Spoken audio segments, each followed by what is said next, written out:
Апта башында премьер-министр Сооронбай Жээнбеков жетекчилик кылган Кыргыз Республикасынын делегациясы Кытай Элдик Республикасынын Тяньцзин шаарына барды. Негизги максат жайкы Давос 2016 дүйнөлүк экономикалык форумунун 10-чы юбилейлик жыйынынын ачылыш салтанатына катышуу болду. Экономикалык форумга Кыргыз тарап Кытай Элдик Республикасынын мамлекеттик кеңешинин премьери Ли Кэцян жана дүйнөлүк экономикалык форумдун президенти профессор Клаус Швабтын чакыруусу менен катышып, иш-чарага 90 мамлекеттин өкүлдөрү келди. Форум 4-чү өнөр жай революциясы жана анын өзгөртүүчү таасират алышында өттү. Анда дүйнөлүк экономиканы модернизациялоо жана жаңы тобокелчиликтерди эске алуу менен реформалоо маселелери ортого салынды. Мында калкты иш менен камсыздоо маселесине өзгөчө басым жасалды. Алгач катышуучулар алдында Кытай Элдик Республикасынын мамлекеттик кеңешинин премьери Ли Кэцян жана дүйнөлүк экономикалык форумдун президенти профессор Клаус Шваб чыгып сөз сүйлөдү.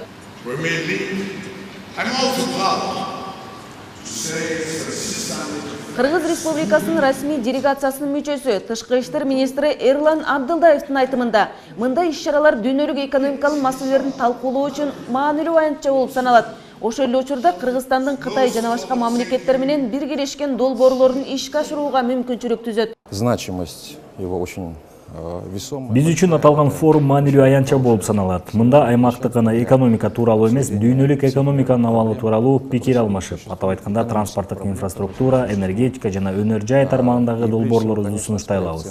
Форумда жибек жолу экономикалык алкагын ишке ашыруу боюнча кызматташтык тармагында ички стратегиялык документтерибизге, анын катарында 2013-2017 жылдарга Кыргыз Республикасынын туруктуу өнүктүрүүнүн улуттук стратегиясына ылайык Кыргыз тараптын сунуштары талкууланат. Биз Кытай менен кошуна чектеш өлкөбүз. Ошондуктан экономиканын өнүгүүсү боюнча талкууга катышканыбыз абдан туура. Мындан тышкары өз сунуштарыбызды айтып, инвестициялык өнөктөштөрдү табууга ыңгайлуу аянтча болуп саналат. Форумдун алкагында Кыргыз делегациясы Кыргызстан Улуу жибек жолунун экономикалык алакасы аталышындагы сессиянын ишине катышты. Анда инвестиция тартуу маселелери козголду. Кыргыз Республикасынын экономика министринин орун басары Алмаз Сазбаков бул багытта Кыргызстандын сунуш кылган долбоорлору боюнча билдирди. Ал өлкөнүн ички мүмкүнчүлүктөрү тууралуу конкреттүү сунуштарды берүү менен кызыктар тараптарды көбөйтүүгө болот дейт. Биз деген Кыргызстан ушундай диалогго ачык. Кыргызстан глобалдуу экономикага өзүнүн көз карашы абдан туура, түз. Ошондуктан биз деген келгиле, Кыргызстан абдан бүгүнкү күндө кызыктуу жер. Биз деген баягы кичинекей өлкө эмеспиз, 6 миллиондук биз деген мына Евразиялык экономикалык биримдигине кирип, ошонун мүчөсү болуп, базарыбызды кеңейттик 180 миллион кишиге. Бүгүнкү күндө биздин либералдуу шарттар түзүлгөн, бизнес кылганга абдан жакшы мүмкүнчүлүктөр бар деген сигналды жөнөтүп, бул абдан жакшы нерсе болуп атат да.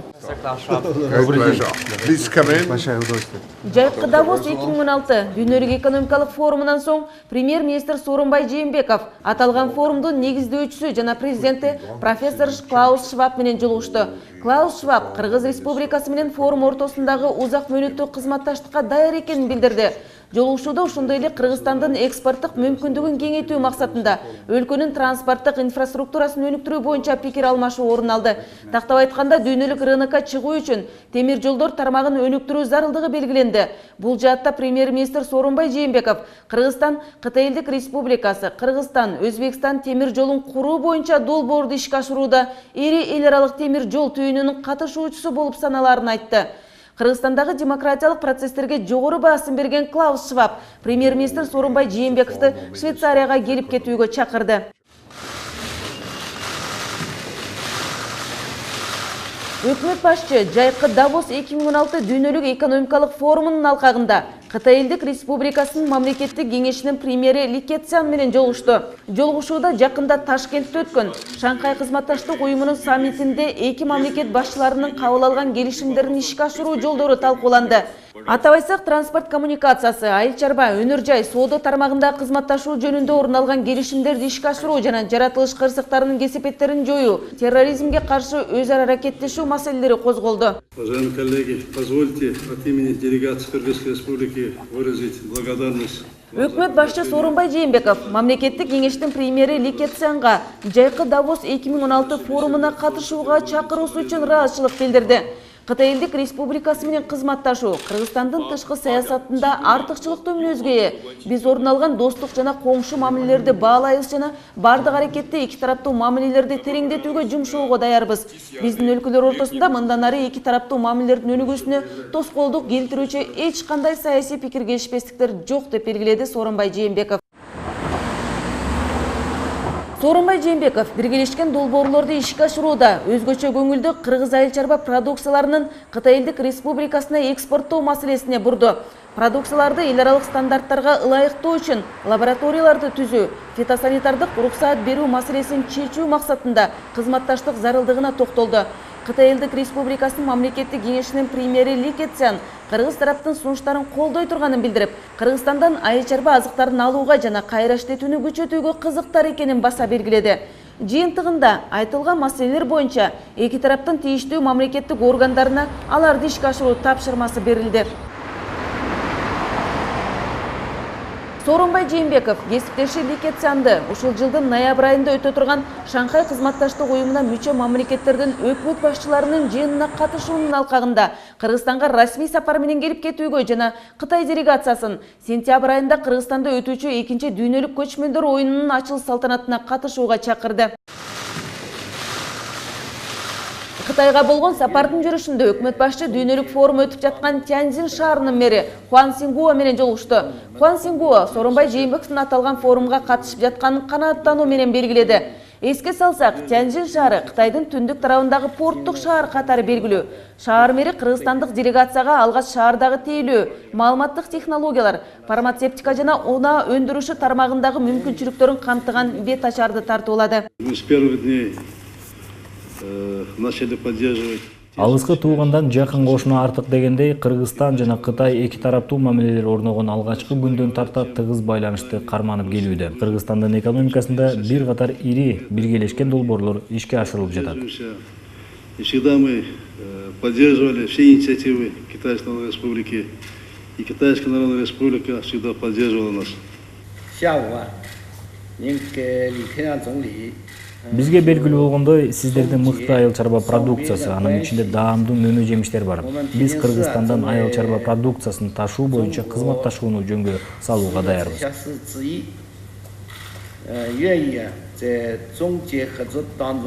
Премьер-министр Сооронбай Жээнбеков кыргыз тарап биргелешип иш алып барууга даяр экенин билдирип, шаарлар аралык өз ара пайдалуу кызматташууну жөнгө салып, алдыдагы максаттардын ишке ашырылышына ишенимин билдирди. Кытайда болгон жолугушууларда маалым болгондой, Кыргызстандын айыл чарба тармагы экологиялык жактан таза жер жемиштери Кытайдын кызыгуусун арттырууда. Мындан улам Кыргызстан үчүн ЕАЭСтин курамындагы мамлекеттерден тышкары Кытайдын рыногуна чыгууга зор мүмкүнчүлүк жаралууда. Эми бул милдеттерди ишке ашырып, дыйкан фермерлер үчүн Кытай сыяктуу ири державанын рыногуна чыгуу үчүн кыргыз өкмөтү кандай аракеттерди көрүү керек? Жыл башында өзүңөр жакшы билесиңер, бир 4 атайын бир долбоорлорду иштеп чыкканбыз. Аларды банктарга бергенбиз. Алардын арасында тамчылатып сугаруу боюнча, анан кийин жанагы күнөсканалар боюнча. Бул боюнча дагы Кытай тараптан абдан кызыктарлар көп. Даже биз ошол бир инвестор менен жолукканда ал айткан, ошол күнөсканаларды тамчылатып сугарууну биз өзүбүз уюштуруп жерлерди берсеңер, анан биз өндүргөн продукцияны дагы биз өзүбүз сатып кетебиз деген.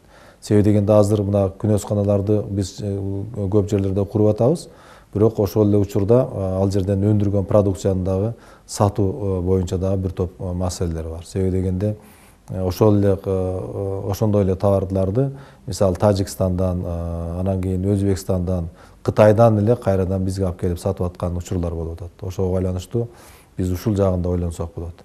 Анан үчүнчү дагы бир тармагы, биз ошол жерлерде жанагы логистикалык борборлорду курмайын, биз баары бир жакшы ийгиликтерге жетишпейбиз. Былтыркы жылы 2015 жылы Сокулук районунда гана ошондой логистикалык борбор бүгүнкү талапка ылайык келе турган болду. Айыл чарба жана эт сүт азыктарын эл аралык стандарттарга ылайыктап сертификациядан өткөрүү, логистикалык борборлорду түзүүнү тездетүү экспорттун негизги талаптары. Мындан улам Кыргыз өкмөтү дыйкан фермерлер өндүргөн продукцияларды сыртка чыгаруудагы тоскоолдуктарды жоюуну көздөп, калкты ветеринардык жана фитосанитардык лабораториялар менен камсыздоону колго алды. Бул багытта иштер этап менен жүргүзүлөт. Биринчи баскычта буга чейинки иштеп келген ветеринардык жана фитосанитардык лабораториялар реконструкцияланып, тийиштүү жабдуулар орнотулат. Мындан тышкары Талас, Ысык Көл, Чүй жана Жалал Абад облустарына ветеринардык лабораториялар курулат. Бул үчүн казынадан 37,3 миллион сом каражат бөлүнүүдө. Бизде азыр 28 лаборатория бар эле Кыргызстан боюнча. Биз ошолорду оптимизация кылып атабыз. Азыр биз 19 лабораторияны калтырабыз. Ал эми калган алыскы, баягы өзүн толук актабаган, толук баягы жакшы иштебеген лабораторияларды кыскартып, анын ордуна башка лабораторияларды күчтөйбүз да. Азыр бизде 2 лаборатория, бул Бишкек шаарындагы Борбордук вет лаборатория жана Ош шаарындагы Заналдык лабораториянын ремонт иштери жүрүп жатат. Биз буга 6 миллион сомду бөлүп бергенбиз. 3,5 миллион сомду Ош лабораториясына, 2,5 миллион сомду Бишкек лабораториясына бөлүп бергенбиз. Азыр бул жерде 2 сменде, ал эми Ош лабораториясында 3 сменде азыр биз жанагы подрядчиктер менен макулдашып ушул деңгээлде ишти алып барып атабыз. Биз Кудай буйрса ушул даже 11-ине чейин, 11 июлга чейин ушул 2 жерде ошо курулуш иштерин, ремонт иштерин баарын толук бүткөзөбүз. Ал эми Россиянын атайын адистер келип кетти. Анткени ушул Евразиясын алкагында Россия мамлекети бизге 1 миллион 800 миң долларга кийинки талаптарга жооп берген жаңы жабдуулар менен камсыз кылмак. Алар эми ошол 20 июлга чейин алып келмек. Азыр келип ошол ремонт болуп аткан бөлмөлөрдүн баарын тактап, кайсыл жабдууну кайсы жерге коюш керегинен бери карай баягы орундарын тактап алып кетишти. Кудай буйрса биз азыр ошол ремонт иштери кызуу жүрүп жатат. Ошол июль айынын ичинде Кудай буйрса биз ошол жабдуулар менен камсыз кылабыз. Кытай тарап айыл чарба продукцияларынан тышкары эт, сүт жана балды алууга кызыктар экенин айтып келет. Үстүбүздөгү жылдын май айында Үрүмчү шаарында кыргыз тоо балын өндүрүүчүлөр атайын көргөзмө уюштуруп келишкен. Адистердин баамында Кытайдын рыногуна чыгуу пайдалуу. Кыргызстан менен эки өлкөнүн аралыгы жакын. Бул товарларды тез ташууга жана чыгашанын аз болушуна ыңгайлуу. Деги эле Кытай менен Кыргызстандын соода алакаларынын жолго коюлушу ата мекендик өндүрүүчүлөргө кандай мүмкүнчүлүктөргө жол ачат? Кытайдын рыногуна кириш бүгүнкү күндө бир топ эле оор. Себеби бул Кытайдын рыногу өтө мындай бир өнүккөн рыноктордун катарына кирет. Ал жерде өздөрүндө чыгарылган продукциялардын саны, сапаты аябагандай көп көлөмү. Ошон үчүн алар бүгүнкү күндө бүт дүйнөгө өзүнүн продукцияларын чыгарып атышат. Ал эми ошо чыгарып аткан мамлекетке биз кайра киребиз дегенибиздин өзү биз үчүн мындай бир чоң жетишкендик болот деп эсептейт элем да.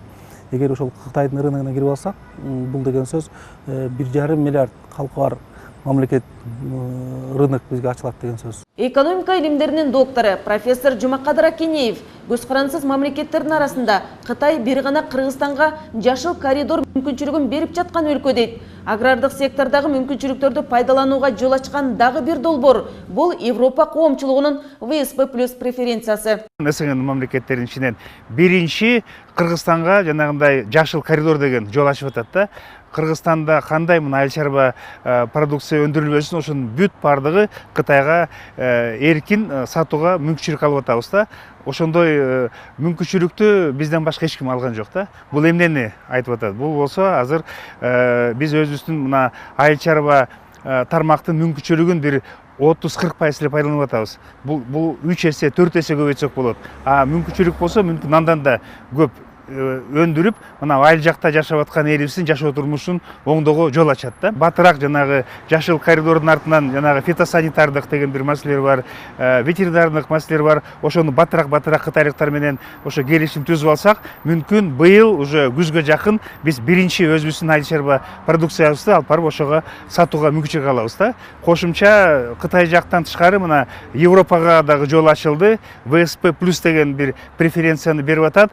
Бизден башка дагы эч ким алган жок. Ошо Казакстан, Россия, ал болсо ошо жанагы ошо казак, россиялык инвесторлорго түздөн-түз жол ачат. Кыргызстанга келип, ошол жанагы анча-мынча Кыргызстанда өндүрүлүп аткан 6000 товарларды өндүрүшү ошо Кыргызстанда өндүрүш керек да.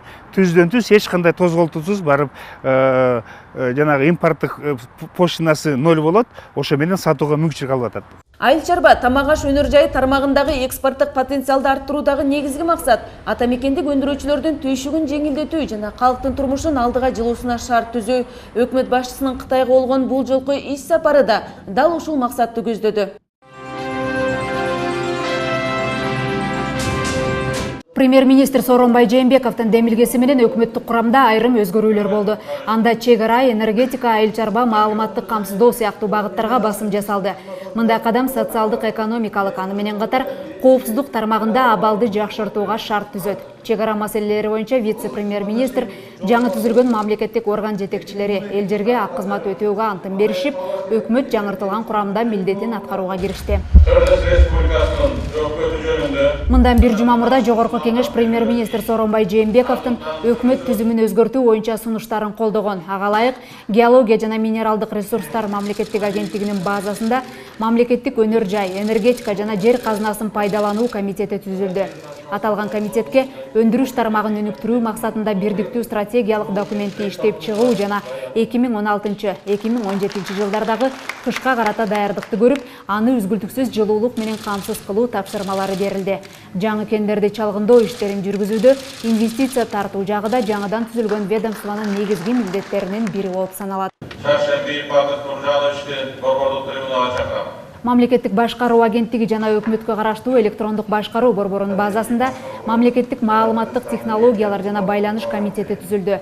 Ага коммуникациялык инфраструктураны өнүктүрүү, мамлекеттик тейлөөлөрдү электрондук форматка өткөрүү тармагындагы коррупциялык көрүнүштөрдү жоюу, мамлекеттик жана муниципалдык органдардын ортосунда бирдиктүү системаны пайдаланып, убагында маалымат алуу платформасы менен аны камсыз кылуу тапшырмалары берилди. Комитет 2016 жылдын аягына чейин мамлекеттик тейлөөлөрдү электрондук форматка өткөрүп, лицензиялык уруксат кагаздарын мыйзам актыларына дал келе тургандай кылып биретке келтирүүгө тийиш. Өлкө ЭАИПке киргенден кийин айыл чарба тармагында экспорттук потенциалды көтөрүү, экспорт, импорт багытында ички соода жүгүртүү жана тамак аш азыктарынын сапатын талапка жооп бергидей деңгээлге көтөрүү багытында мурдагы айыл чарба министрлигинин функциялары азык-түлүк өнөр жайын өнүктүрүү боюнча кошумча милдеттер менен толукталды. Айыл чарба азык-түлүк өнөр жай мелиорация министрлигине 2016 жылдын 1-сентябрына чейин өкмөткө атамекендик азык-түлүк өнөр жайын өнүктүрүү, атаандаштыкка туруштук бере турган абалды түзүү жана жаңы технологиялык ыкмаларды колдонуу боюнча концепция сунушташы керек. Өзгөрүүлөргө ылайык экономика министрлиги, транспорт жана коммуникациялар министрлиги, мамлекеттик каттоо кызматы жана геологиялык минералдык ресурстар боюнча мамлекеттик агенттик кайрадан түзүлүп, милдеттерин кыскартуу пландары каралган. Өлкөдө жолдорду куруу, оңдоо долбоорлору активдүү жүрүүдө. Бул багыттагы ишти мындан ары да арбытуу негизги милдет болгондуктан бул тармакта да айрым өзгөрүүлөр болду. Транспорт жана коммуникациялар министрлигинин функциялары мамлекеттик маалыматтык технологиялар жана байланыш комитетине өтүп, транспорт жана жол министрлиги кайрадан түзүлдү. Премьер-министр жол куруу жана реконструкциялоо боюнча тендерлерди өткөрүүдө ачык айкындыкты талап кылды. Темир жол каттамын жакшыртуу, ички жана эл аралык аба каттамдарын өнүктүрүп, авиациялык коопсуздукту камсыз кылуу транспорт жана жол министрлигинин негизги багыттары болуп саналат. Өкмөт башчы сунуштаган талапкерлерди Жогорку Кеңеште талкуулоодо эл өкүлдөрү чек-ара, энергетика тармагына өзгөчө көңүл бурушту. Чек-араларды баягы эл менен толтуруу маселесин карашыбыз керек да. Себеби Жеңиш Парпич өтө жакшы билет, Баткен облусу да, Сагдийский облусу менен өтө бул чечилиши кыйын жер да. Ошон үчүн аз биздин кошуналарыбыз ошо бизге жакын жерлерге инфраструктурасын жасап, асфальтыны, тогуну, сууну керек болсо элди көчүрбөй туруп, жерлерди өнүктүрүп атат жана капельное решение мененчи. Бул дегеним биздин жаныбыздагы Сагдийский область 3 миллиондон ашып кетти калкы. А Баткен областы болгону 500 000. Ошон үчүн алардын ал жагында карап чыксаңыздар. Комитетте өтүп атканда бул маселе депутаттар коюлган. Бул керек азыркы акыбалга деп. Чек-ара маселеси оор бойдон калып атат. Ошондо чек-ара маселеси оор. Андан кече дагы мына Өрбек Токтолуш койду, СК партиясынан коюшту. Ошо депутаттардын сунушун биз эске алып туруп киргизип атабыз муну. Бирок чек-ара боюнча маселе бул туура эле болуп чыгып атат. Мен кече Баткенге барып келип жакшы билесиз. 2 күн болуп келдим. Жеңиш Парпичти кыдырып келдим, Аксайга чейин бардым, Кулундага чейин бардым. Маселени өзгөчө караш керек. Караганда дагы ошо чек-араны билген адам караш керек болуп атат. Премьер-министр Сооронбай Жээнбеков кайрадан киргизилип жаткан чек-ара тармагы боюнча вице-премьерлик кызматка кеңири токтолду. Ага жүктөлгөн Кыргыз Республикасы премьер-министринин улуттук жана коомдук коопсуздук, коргоо жана укуктук тартиптүү иштери боюнча вице-премьер-министрі қызметінің функционалдық милдеттерін натыйжалы аткара алушына мүмкіндік береді. Өлкөдө чек ара тармагы бир канча жылдан бери актуалдуу маселе катары келатат. Тармактагы иштерди күчөтүү жана өкмөт башчынын орун басары деңгээлинде мамлекеттик органдардын ишмердүүлүгүн координациялоо зарылдыгынан улам бул кызматты кайрадан киргизүү муктаждыгы бар. Бул кызматка дайындаганда дагы ошол чек ара аймагынын проблемаларын билген, чек ара аймагында жашаган, чек ара маселесин билген, чек ара тарыхын билген, буга чейин кандай болуп келген, буга чейин сүйлөшүүлөр кандай болгон, мындан ары ошол сүйлөшүүлөрдү кандай тактика, кандай стратегия менен алып барыш керек, мына ушуларды түшүнө билген адам болуш керек да.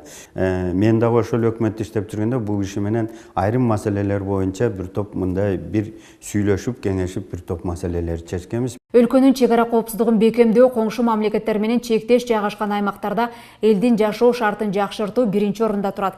Мындан улам жакында эле өкмөт башчысы Сооронбай Жээнбеков Баткен облусуна жумуш сапары менен барып, бир катар социалдык объекттердин абалы менен таанышып, элди өз аймагына көз карансыз каттоого шарт түзгөн стратегиялык маанидеги жолдордун курулушу менен таанышып келди.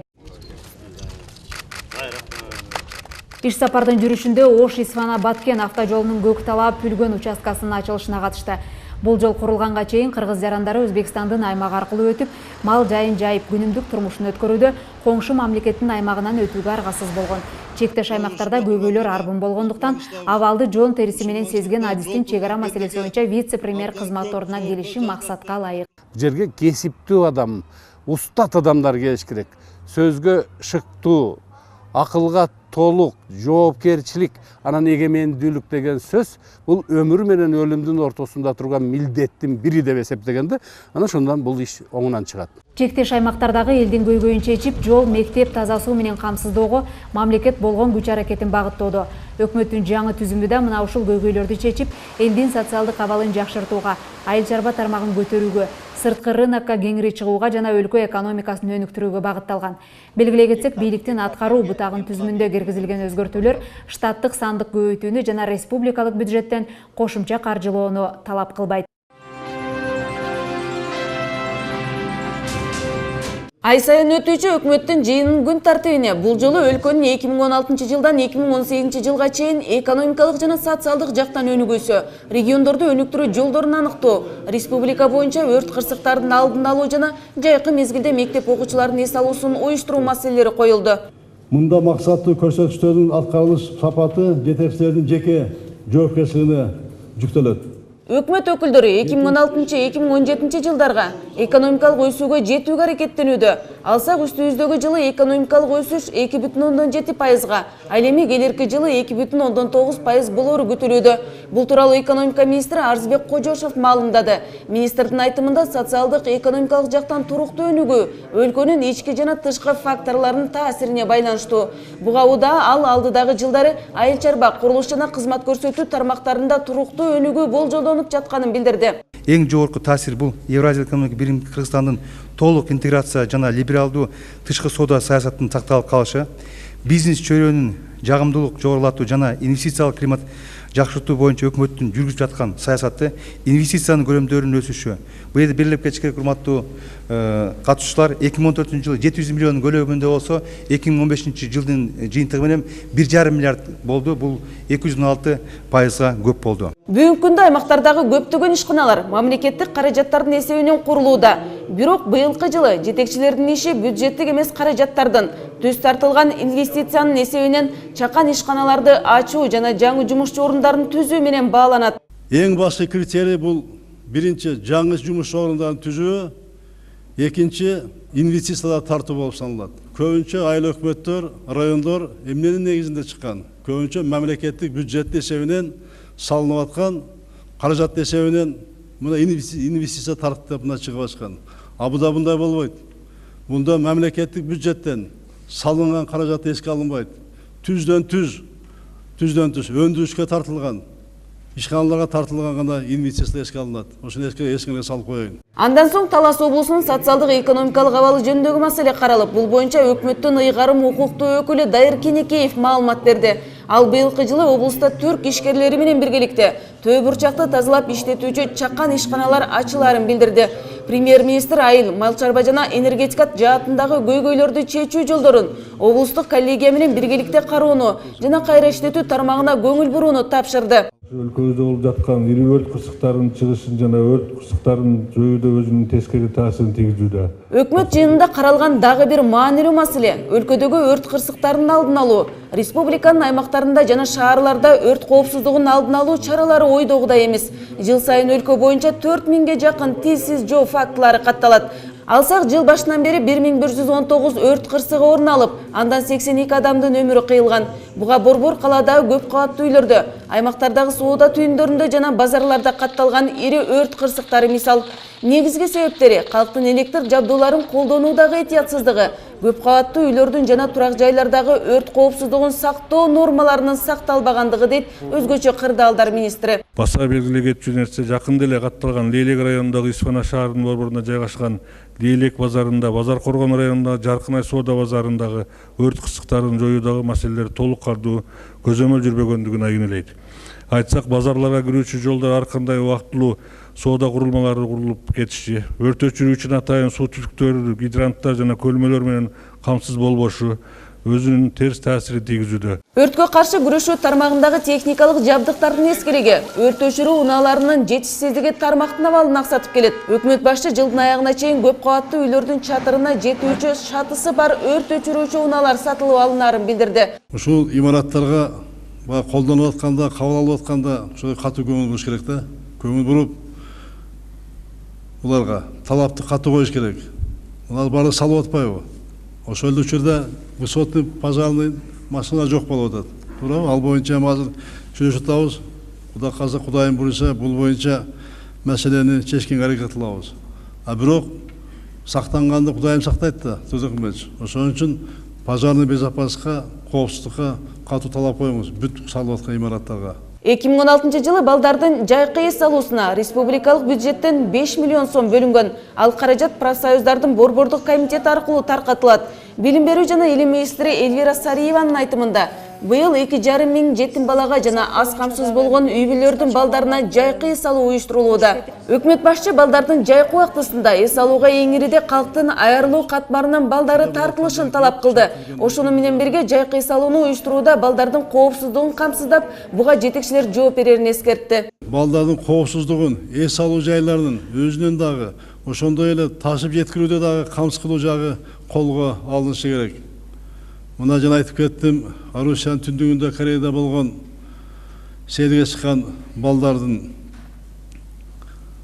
ошо жетекчилери туура эмес мамиле кылган үчүн трагедия болду. Ошон үчүн баардык жетекчилер ар бир бала үчүн жоопкерчиликти биз тартышыбыз керек. Ички иштер министрлигине жайкы эс алууну уюштурууда балдардын коопсуздугун катуу көзөмөлгө алыш керек. Өзгөчө кырдаал министрлиги жаратылыш кубулуштарын эске алуу менен тоо жергесинде жайгашкан балдар эс алуучу жайларды ар дайым мониторинг жүргүзүп көзөмөлгө алыш керек. Өкмөткө караштуу экологиялык жана техникалык коопсуздук боюнча мамлекеттик инспекция балдардын жайкы эс алуусун уюштурууда өрт коопсуздугун көзөмөлгө алсын. Саламаттык сактоо министрлиги өкмөткө караштуу тамак аш ветеринария жана фитосанитарлык коопсуздук боюнча мамлекеттик инспекциясы балдардын жайкы эс алуусундагы ден соолугун жана тамак аш маселесин көзөмөлгө муну алышыңар керек. Премьер-министр айтылган тапшырмаларды убагында аткарууну өкмөттүн ыйгарым укуктуу өкүлдөрүнө жана тийиштүү мамлекеттик органдардын жетекчилерине милдеттендирди.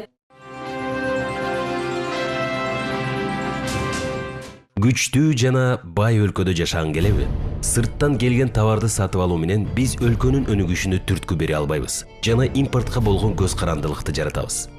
Жергиликтүү өндүрүшчүлөрдүн товарын сатып алуу менен биз Кыргызстандын экономикасын, айыл чарбасын жана өндүрүшүнүн өнүгүшүнө өбөлгө түзгөн болобуз. Кыргызстанда өндүрүлгөн товарды тандоо менен биз эң оболу кимдир бирөөнүн жумуш ордун, керек болсо бүтүндөй ишкананы, эгер мындай кадамды адатка айлансак, өлкөнү колдоп жана өнүктүрүп жаткан болобуз. Бул каражаттарга Кыргызстанда жолдор, мектептер, ооруканалар, заводдор курулат, жаңы жумушчу орундар түзүлөт жана пенсия, жөлөк пулдар төлөнөт. Жергиликтүү өндүрүүчүлөрдү колдо, кыргыз товарын сатып ал, Кыргызстанга салым кош.